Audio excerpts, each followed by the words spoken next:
So I want to talk about Arsenio Hall and his departure again from late night television. Um, it was reported that his show was canceled after one season.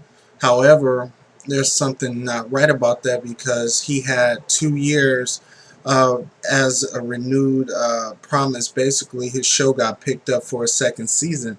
However, something happened recently that made it where their excuse was is that he did not grow his ratings, as although he had a loyal following, a loyal fan base. Something's going on with that, because if that was the case, they wouldn't have renewed it. Most shows don't get a shot at renewal and the network not follow through. That never really happens. I don't know if he was on the CW this time. They play by a different set of rules, but it just looks like something political was involved. I don't want to say racial. I don't want to say that just yet, because you never know why shows get canceled, but especially a show that's renewed for a second season, that kind of makes you wonder. Um, Arsenio kind of picked up where he left off 20 years ago when his show was one of the top rated shows late night. He set standards for black artists and hip hop that were not represented before, as well as having a wide range of guests such as Michael Jackson, Madonna, Eddie Murphy, different people that were huge at the time. And he comes back 20 years later after a long hiatus, and it seems that he didn't miss a beat. Nothing actually seemed or felt different. So I'm a little confused. It was one of those shows that I had on DVR. I taped it every night. I didn't get a chance to see every episode, but the ones I did see, I enjoyed. It brought me back to when I was younger and thinking about how, I used to stay up before school, and knowing I had to go to bed and watch his show.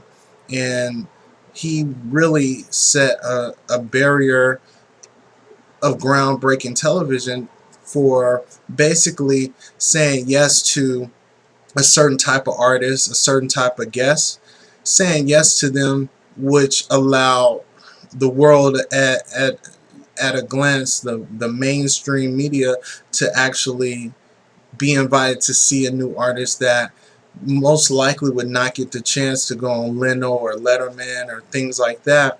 His show was always a medium, because he had his guests that are well known, but he also had new artists that was their first time being on a show such as that. Um, he set standards. He set a barrier that has never been filled before. Other people tried it. They had this show called Vibe with Sinbad and Chris. What's his name? Christopher. Arsenio set a standard for just a worldwide audience to get a peek into what urban culture was about, to fashion, to music, to movies. Um, he represented something that still hasn't been represented before or since he actually has came back.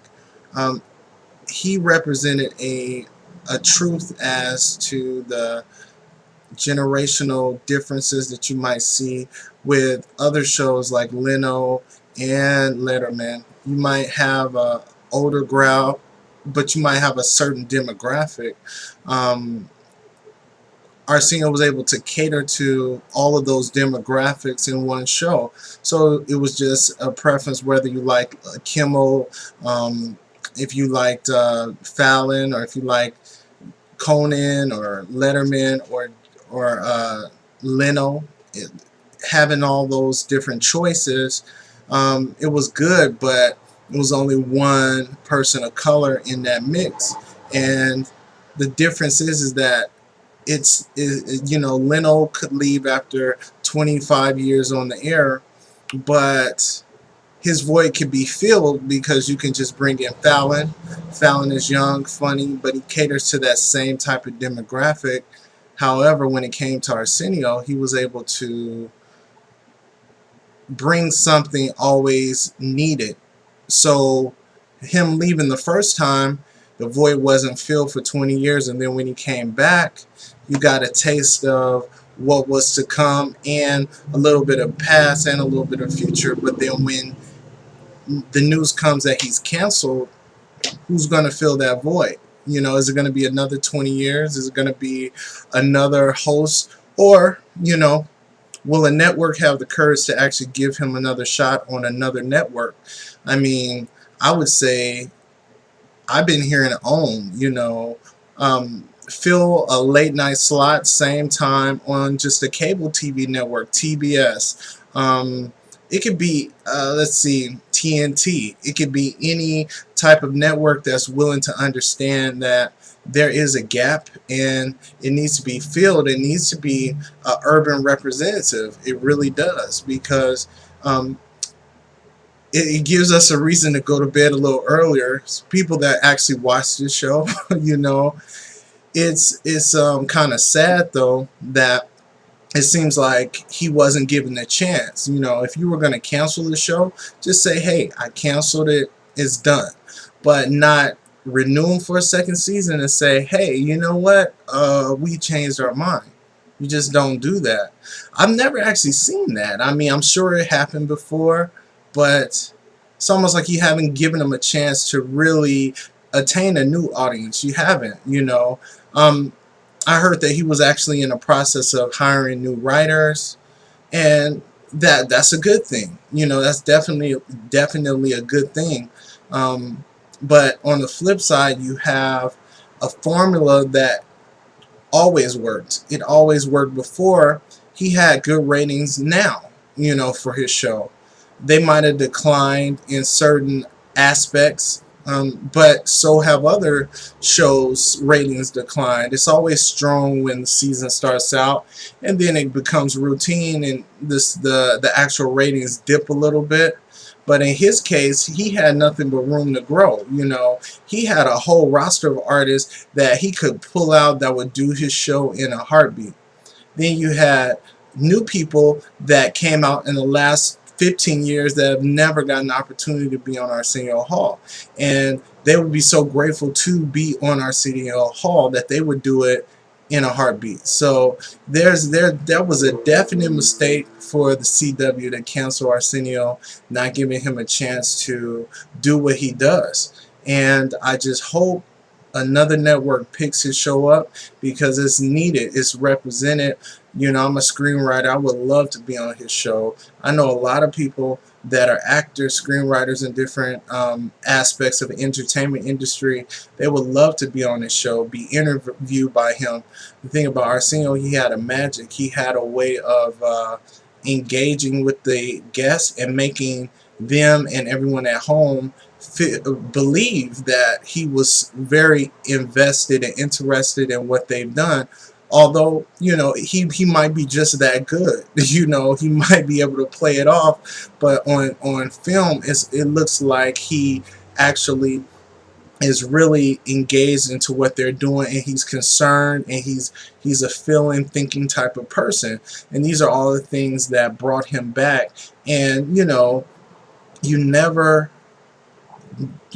know what you got till it's gone. And then when we lost it, 20 years passed by. When he came back, it was just a relief almost, because he was a part of so many people's memories growing up, so many aspects of history. I mean, you can't accredit his show for Bill Clinton being elected. I mean, after all these years, at that time, you probably would say it aided, but for us to see actual presidential candidate play the saxophone, be so real, that's only because he was on a show like Arsenio Hall. And Arsenio actually allowed him to feel that comfortable, where he kind of let loose. Bill Clinton was actually boosted because of that show. So there's so many different barriers in history that you can accredit to the launch of the Arsenio Hall show. The so many people owe Arsenio Hall great of gratitude, a debt of gratitude to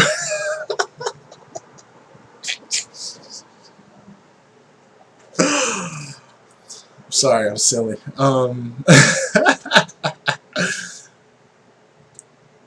A debt of gratitude. That's what I meant to say. For just their success.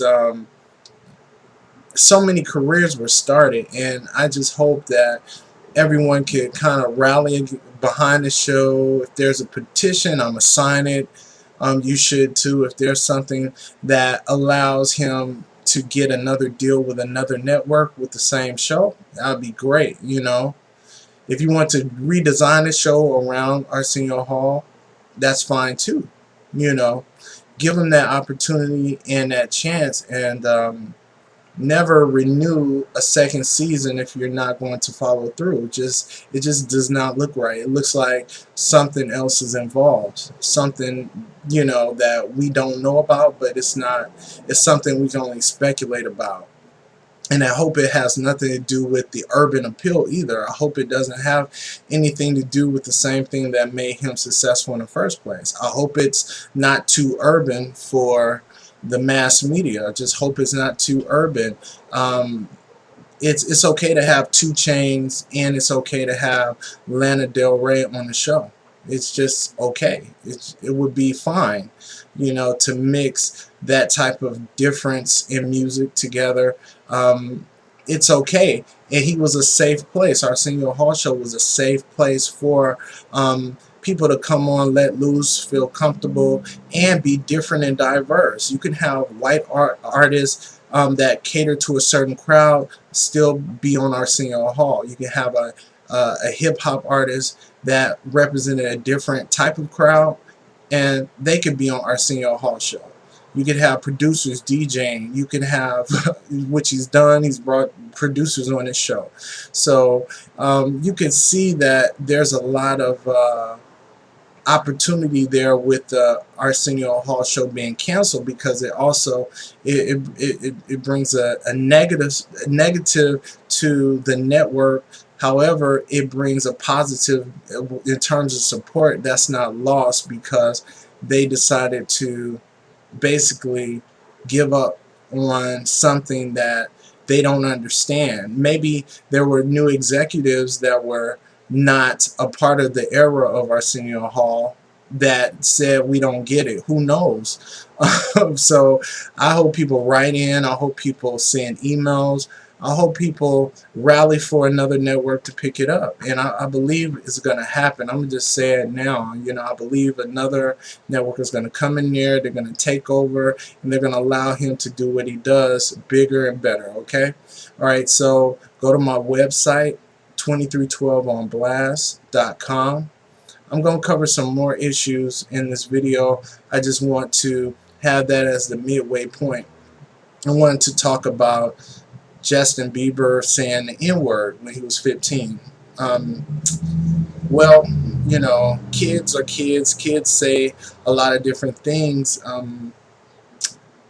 Being that this is a white kid from Canada that's primarily immersed in urban culture, urban life, or so he wants to be, and he caters to a lot of urban artists, rappers, R&B singers. Usher's his mentor, but having said that, I think that he felt it was acceptable at the time to be recorded saying the N-word a couple of times. He felt it was acceptable. Either he had black friends that accepted that. I've been in situations where I knew black people that had white friends that they allowed to say the N-word, and that used to piss me off for real. But it's something that I wouldn't want to accept. Or you hear the excuses that, oh well, black people say it all the time. That's a conversation. That's a totally different conversation. ER versus GA is a different type of thing. It's still not acceptable, in my opinion, for another nationality to say that. You hear it all the time. I say it sometimes, and it's not something that I think about. I usually think of it as a positive term, um, because of the fact that I kind of grew up hearing that in show of support. My experience as being a black man, I've heard that. You go to the barbershop, what's up, ma? Hey, ma, this and that. You hear that, so it's a comfort level that I have. However, I don't think that a Caucasian person could say that and actually say what I just said. I don't think they had the same type of experiences um, in urban cultures in different hoods. I mean, I just really don't think they had that kind of experience where they could say the N word freely without any repercussions, unless it was accepted in that circle, that they're in. However, it's not reality because it's almost a sign of getting your ass whooped, really. I mean, I've seen it before. I've seen, and I actually wanted to do it too. I've heard certain white people say racial slurs, and it's unnerving, it's enraging because it's almost like it's a joke. Okay, it's a joke. It's a joke that, blacks were enslaved for 100 years. It's a joke. It's not a joke. People have lived their whole lives in pain. Just imagine living your life from a baby. You're being born into slavery. Then you die in slavery. It's not something that is acceptable, but you just have to imagine that those people died for the rights that we have today. Those people didn't get a break. They didn't get a breath of freedom. And when they got it, the only way they got it was through spirituality. God was the only one that kept them, you know, with some kind of peace within that life. They found certain things in certain times that were peaceful, but as a whole, they had terrible lives. They had a lot of rape. There's a lot of breeding mixtures that happen. Slave masters were raping the slaves, and then you had a lot of the male slaves emasculated because they had to watch it go on. They had to hear about it. They had to serve the ones that were raping their women. That's a whole part of history that people forget. That's over and done with, but it's still around. Racism is still around. A 15-year-old saying the N-word is small in comparison to the actions that were taken in the past. However, it's inflammatory at this time to say things like that. Which is weird is that the video was held on to almost like it protected him in some way. He was 15. Certain sources, which you might know, 3 letters, held on to materials they did not publish.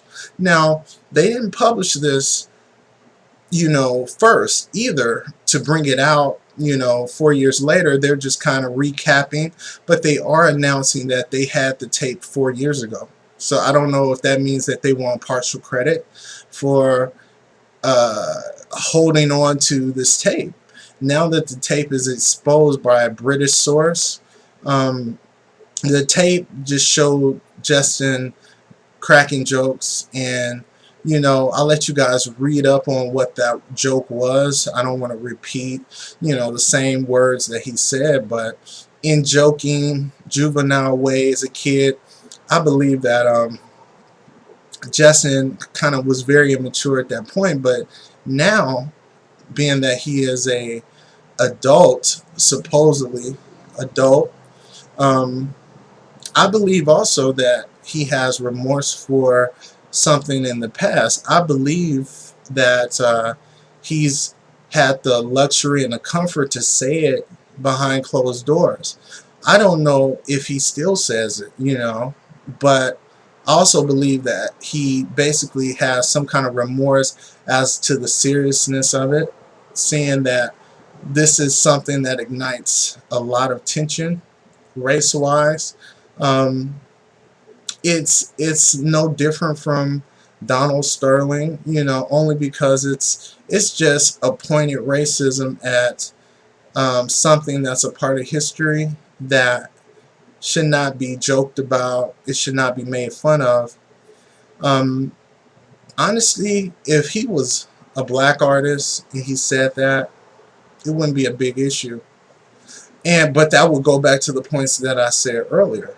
It would be a non-issue because as a black man, you see and hear a lot of things, but that word is usually shown from one another in love. It's you happy to see somebody, or you congratulating somebody, or you're definitely marking or aware of their presence. So um, he's not in that that same scenario. So he just can't say that word, no matter what any of his black friends say.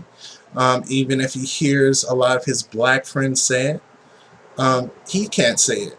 And being in the position that he is in, he would be best to try to clean this up as soon as possible, because if he doesn't respond, he would be co-signing on the fact that it's okay. If he does respond, he's going to get backlash. He's going to get people that's still going to say he's a racist. But I'd rather him do that. I'd rather him jump out the window with it and be like, well, I was stupid.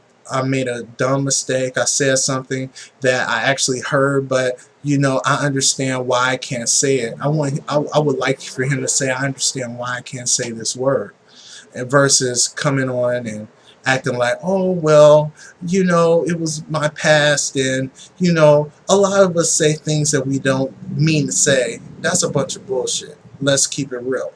So I just would rather him come out and be real and say, hey, you know what? I said it. I'm sorry. I apologize to everyone, and especially my friends that actually might have not known that I said this before. I apologize to them because I don't want them to feel that I have ill will towards them, that I have deceptive motives in their friendships. I want them to understand that I'm a real person. I would rather him say that, and I would respect him, but not everybody's going to believe him. But I would rather him at least attempt to try to offer apology and sincerity, because in all honesty, I don't believe that he's a racist.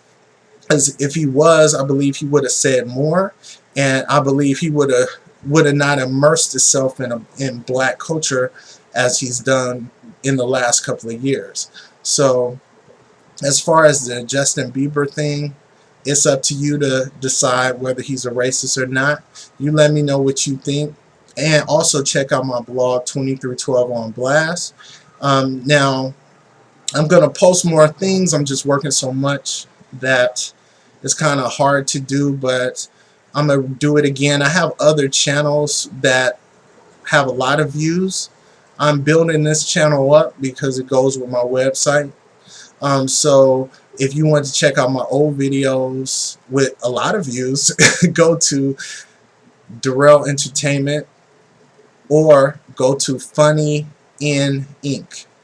And those are old channels that I've had in the last 5 years, but those channels are still strong subject matter and strong topics. So I hope to bring more of that. Let me know what you think and subscribe to my channel. Go to my website, add me on Facebook, Twitter, Instagram, and reach out if you have a subject matter that you want me to talk about. If you have a question, let me know. I'm a screenwriter. If you have a movie idea, let me know what you're thinking. I can maybe guide you in a certain direction. I'll give you some tips. Let me know. Talk to you later. Peace.